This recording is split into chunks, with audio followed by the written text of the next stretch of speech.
We are now moving to the introductions of the honorees for 2015. The clerk will read. Honoree David Coven is escorted by Assemblymember McCarty. Dr. David L. Coven, Ph.D., is listed in Who's Who in American Politics, Who's Who in America, and Who's Who in Black America. He is an author, scholar, publisher, activist, and is Professor Emeritus of Government and Pan-African Studies at CSU Sacramento. His involvement began during the Civil Rights Movement with CORE and voter registration in the South. It continued with the founding of entities to empower Black students and Black people, fuel his interest in politics and social movements. His fellows in academia have called on the multilingual professor to present and review scholarly papers, manuscripts, and journals, and also to lecture in the U.S. and abroad. His professional, academic, and civic activities are too numerous to list, as are the honors and accolades he has received. Please welcome Dr. David Coven.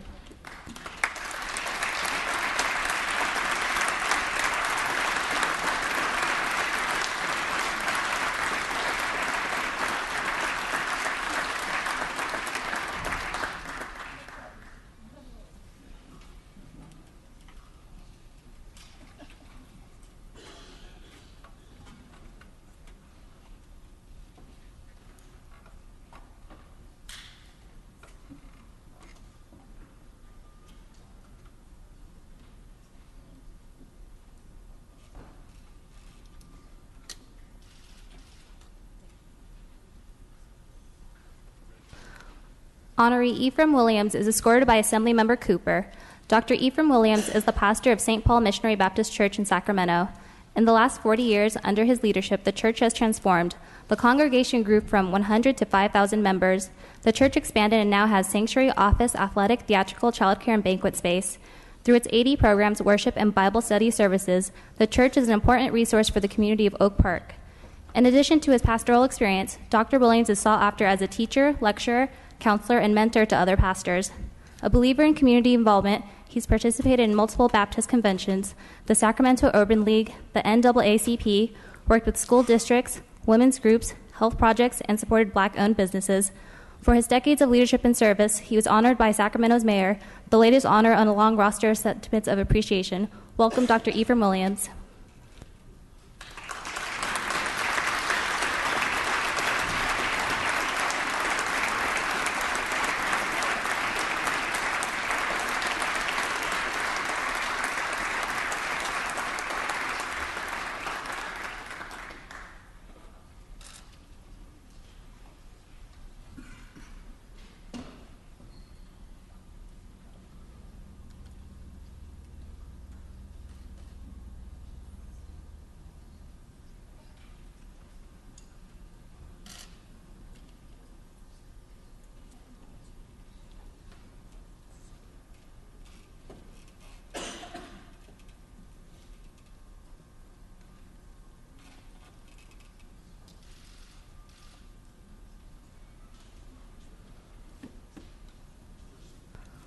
Honoree Gabor Basri is escorted by Assemblymember Thurman.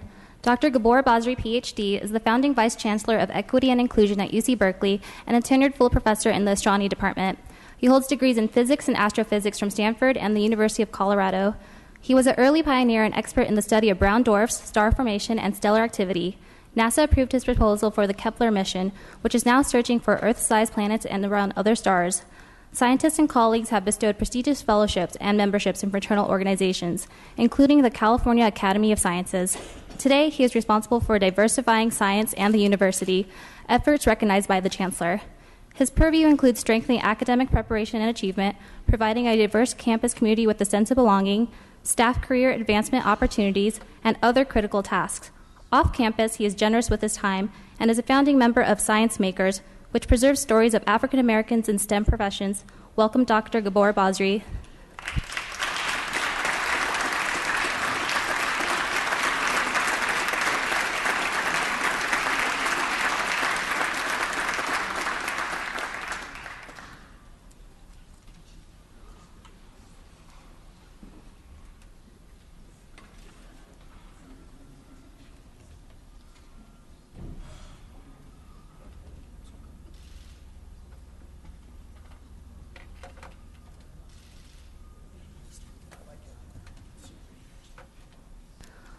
Honoree Joan Williams is escorted by Assemblymember Holden.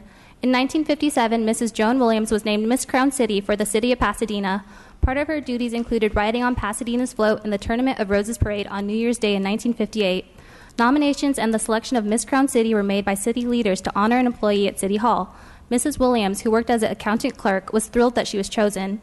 When a reporter went to her home to interview her, he met her family, who have darker skin, and realized that she was African American. Mrs. Williams has light skin. Word spread through the city offices that Mrs. Williams was black. She was shunned by her co-workers, and shortly thereafter, city officials told Mrs. Williams there would be no city-sponsored float that year because there was no money for it. Mrs. Williams doubted the explanation since she received the title months earlier, and the city paid for her portrait wearing the tiara. She went on with her life to a new job and raised a family with her late husband of 45 years. Decades later, Pasadena's current mayor heard her story. He met with her and extended a formal apology for the treatment she received. Rose Parade officials invited her to participate in this year's parade. A spot was open on the lead float, which was ironically named Inspiring Stories, the theme for the 2015 parade. 15 years have passed since she was bestowed the title. Welcome Miss Crown City of 1957, Joan Williams.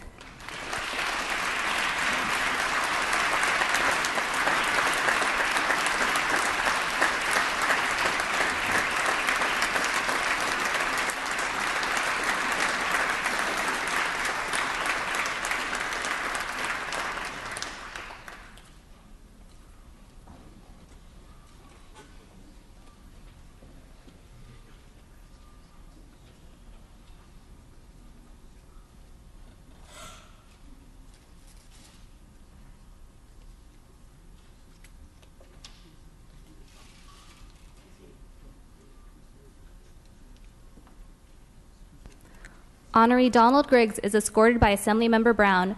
Mr. Donald Griggs is lauded for his determination to break the color barrier at a major corporation in the 1960s when African Americans were only hired to do tedious labor. He worked as a crew assistant for Southern California Edison, but wanted to pursue career advancement opportunities with the company. The former Marine returned to school to take classes to prepare for management, but he was still denied promotion for several years. Ultimately, he was promoted, becoming the first African American manager in the second busiest Southern California Edison office. Before his departure from Southern California Edison, Mr. Griggs helped African Americans by opening a satellite branch where payments could be made in their neighborhood. Mr. Griggs had another career as a men's clothier. He was co-owner of Irv Silver's Men Fashions and also the men's clothing department manager at Nordstrom. He still runs Designed by Dawn, his company that produces quality African print men's neckwear. Welcome, Mr. Donald Griggs.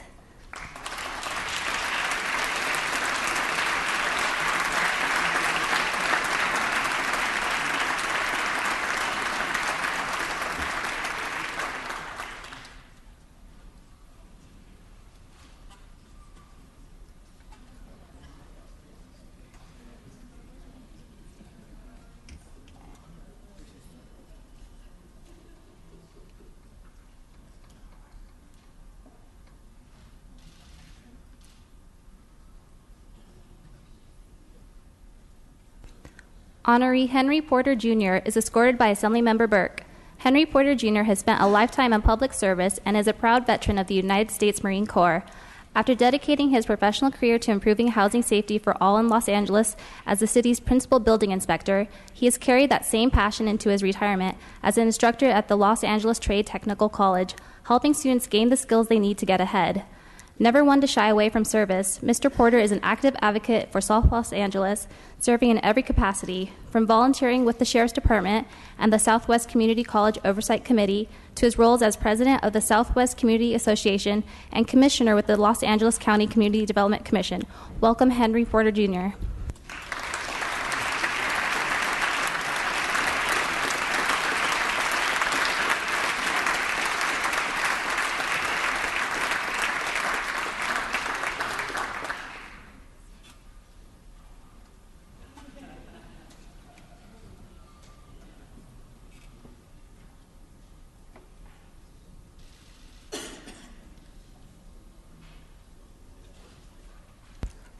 Honoree Reginald Pope is escorted by Assemblymember Gibson.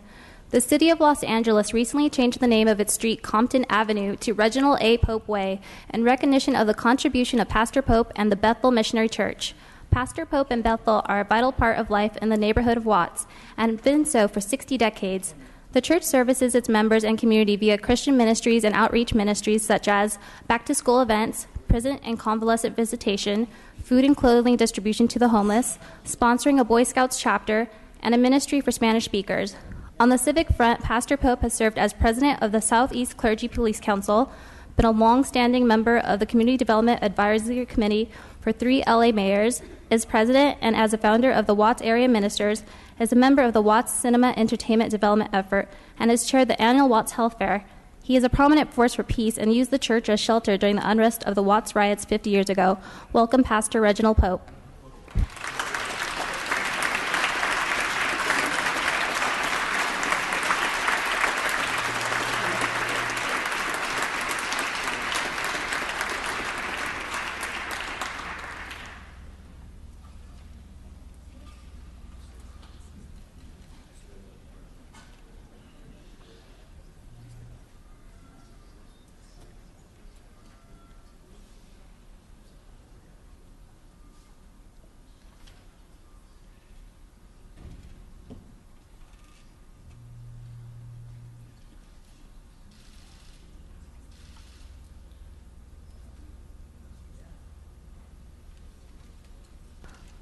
Honorees Bob and Ardell Matthews are escorted by Assemblymember Weber. At the age of 75, Ardell Matthews traveled to South Africa with college students from San Diego State University. She outlasted every student on the dance floor. In the same manner, she and her husband Bob approached life and community service energetically, determined, and unwaveringly. Married for 60 years, the Matthews are a power couple in San Diego. They have a long and distinguished career as a teacher and a school administrator. In addition to their involvement in education, they made significant contributions in the development of the African American community for San Diego and been either founders or presidents of many organizations. For the past 28 years, Bob has chaired the Martin Luther King Jr. Day Parade, one of the largest in the U.S., and Ardell has chaired the Martin Luther King Jr. King and Queen pageant. These events require year-round preparation, and without the Matthews' dedication, these events would have waned years ago. The Matthews often say they were born in this world to be of service. They have both fulfilled their mission, and the San Diego community is richer because of this dynamic duo. Please welcome Bob and Ardell.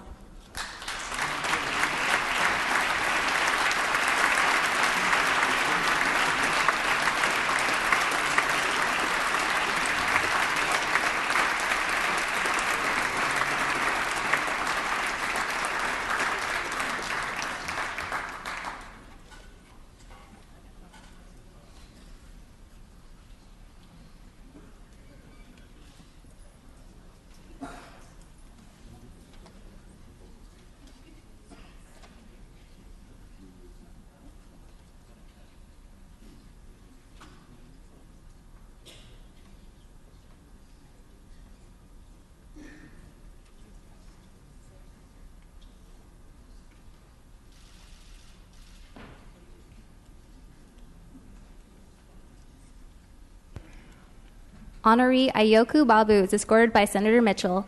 Ayoku Babu is the executive director of the Pan-African Film Festival and an international cultural, political, and legal consultant specializing in African affairs.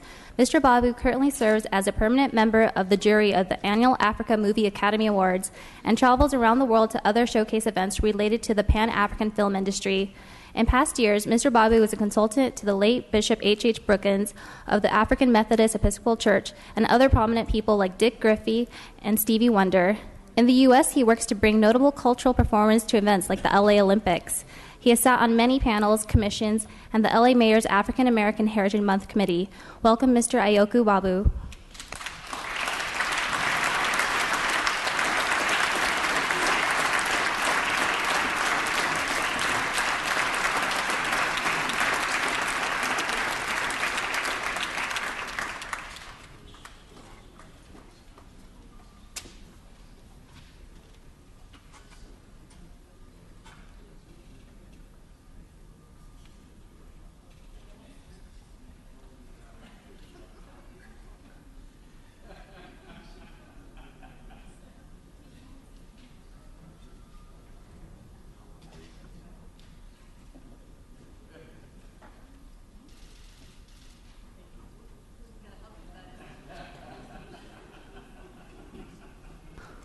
Honoree Keith Black was unable to attend today.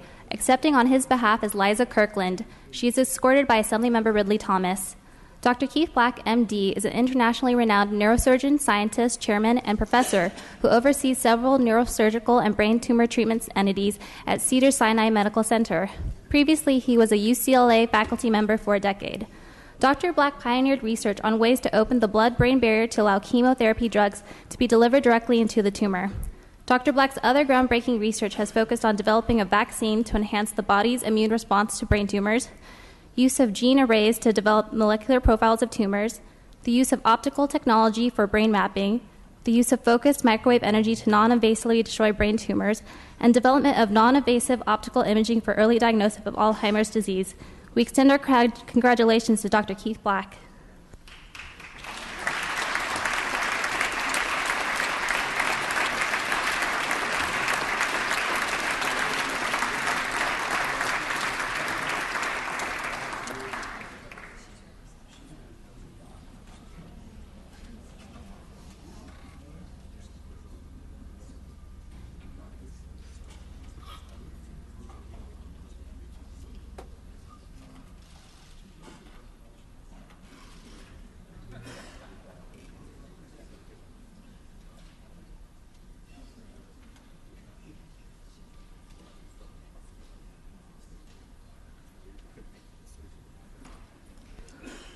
Honoree Asia Brown is escorted by Senator Hall.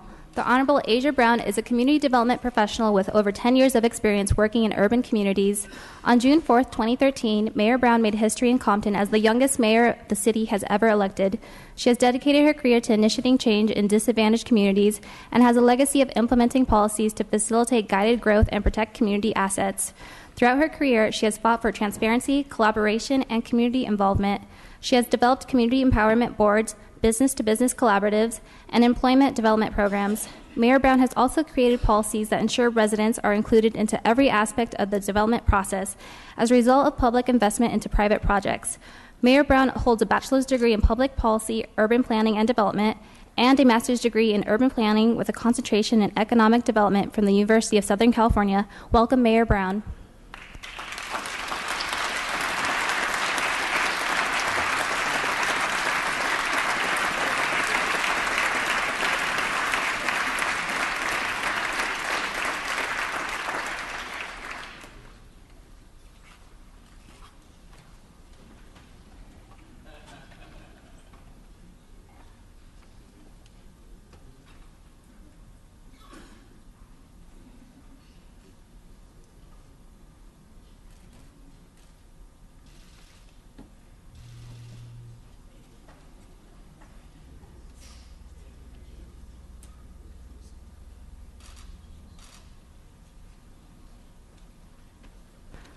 The final honoree is Jackie DuPont Walker. She is escorted by Assemblymember Joan Sawyer.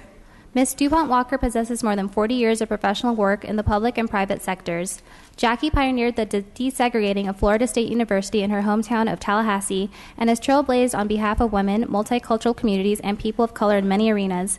Known for her tireless energy, firm allegiance, and integrity in the trenches, Jackie has received numerous honors, awards, and is sought nationally in community economic development. Professionally, her commitment to faith-centered and empowering community development has led to a career as founding president of Ward Economic Development Corps in 1987.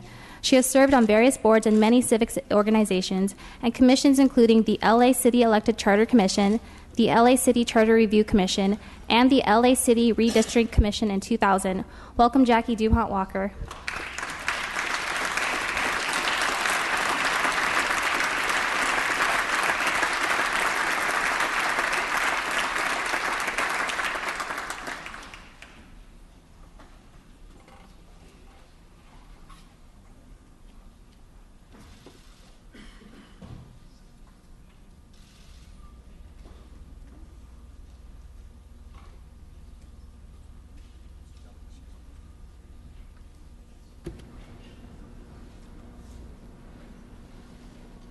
Members, let's give a final round of applause to all of today's honorees.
Members, this concludes our observance of Black History Month. We are now moving to business on the daily file. We have already taken up ACR 6. There's no other business on the daily file. Moving to adjournments in memory as well as announcements. Request to adjourn in memory. The following members were granted prior permission to speak on an adjournment in memory. Ms. Burke, you are recognized at your desk. Thank you, Mr. Speaker. As we honor distinguished Californians for their contributions and look back on trailblazers that have fought the long, hard battle for equality, I rise to adjourn in memory of one of our pioneers, Charlie Sifford. Often referred to as the Jackie Robinson of golf, Mr. Sifford was the first Black player to earn a PGA membership card. Born in 1922 in Charlotte, North Carolina, he started working as a caddy at the age of 10. After serving in the Army during World War II, Sifford returned to the States with a clear desire to become a pro golfer. Yet, while Sifford was serving his country, the PGA had inserted a Caucasian-only clause into the membership requirements. Sifford went on to win numerous national titles and chalk up tournaments victories, but PGA membership eluded him until 1961, when at long last the association removed this clause from their rules. Columnist Jim Murray may have summed up Sifford's contribution to history best by writing, "He broke barriers by breaking par." Charlie stands as a social pioneer, not because he could play politics, but because he could play golf. Presidential Medal of Freedom recipient Charlie Sifford died at the age of 92 and is survived by his sons, his grandchildren, and a generation of golfers. Thank you. Thank you, Ms. Burke. Mr. Jones-Sawyer, you're recognized. Mr. Speaker and fellow members, I too rise today to ask that we adjourn in memory of professional golfer Charlie Sifford. As my colleague stated, Sifford began working as a caddy in his early years, earning 60 cents a day on the course, nearly all of which went into the pocket of his mom to help keep the household going. He proved to be a quick learner and was shooting par by the age of 13, and realizing then he wanted to make golf his full-time job. Early into his professional years, yet still unable to compete against whites, Sifford dominated the Negro National Open, capturing the title 6 times in the 1950s. In 1957, he made history when he not only qualified for the Long Beach Open, but won it, making him the first African-American golfer to beat white players in a PGA co-sponsored tournament. 4 years later, he broke further ground when, under pressure from California Attorney General Stanley Mosk, the PGA granted Sifford full membership on the tour. In 1967, Sifford made history again when he won the Greater Hartford Open, the first fully sanctioned PGA event ever won by an African American, and would raise another trophy at the 1969 Los Angeles Open. Sifford would eventually compete in some 422 PGA tournaments, paving the way for future African American golfers, including Lee Elder, the first Black to play in the Masters in 1975, Calvin Peete, who notched 12 PGA victories, and of course, Tiger Woods. In recognition of his contribution on and off the links, he was inducted into the World Golf Hall of Fame in 2004. Thank you, and I ask that we adjourn today in Charlie Sifford's memory. Members, please bring the names to the desk to be printed in the journal. All requests to adjourn in memory will be deemed read and printed in the journal. Moving to announcements, the session schedule is as follows. Tuesday, February 10th, check-in session. Wednesday, February 11th, check-in session. Thursday, February 12th, check-in session. Friday, February 13th, floor session at 9 a.m. And we have the President's Day holiday on the 16th. Members, I've been asked to announce the reception for Black History Month honorees is now occurring in the Willie Brown Jr. Conference Room upon adjournment. All other items remaining will be passed and retained. All motions shall be continued. Seeing and hearing no further business, I'm ready to entertain a motion to adjourn. Ms. Holden moves. Ms. Waldron seconds that this House stands adjourned until Friday, February 13th at 9 a.m. Quorum call is lifted.